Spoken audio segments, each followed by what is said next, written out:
In today's video, I'm going to teach you how to generate regex with Grok AI, Quick Fix 2026. Let's start by opening your browser and heading over to grok.com. This is where Grok AI lives, and everything we need happens right on this site. Give the page a moment to load so all the interface elements appear clearly. You can use Grok without an account, but logging in is helpful if you want your chats and progress to be saved. A saved session makes it easy to come back later, review previous prompts, and continue refining your pattern without starting from scratch. If you prefer to keep things quick, feel free to proceed as a guest. On the homepage, you'll see the Grok AI interface front and center. Think of this as your workspace. The conversation panel on top shows the back and forth with the model, and beneath it is where you'll craft your request. Take a second to scan the layout so you know where messages appear and where to type.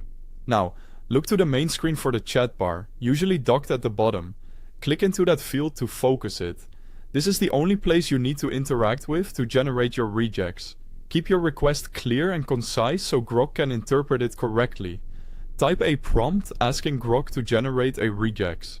A simple way to start is to say you want a regular expression for a specific pattern, like matching dates in a certain format, extracting email-like strings, or validating postal codes.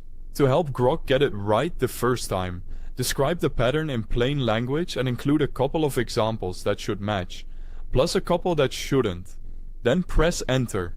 Grok will respond with an explanation of the approach and a pattern you can use. Read the explanation.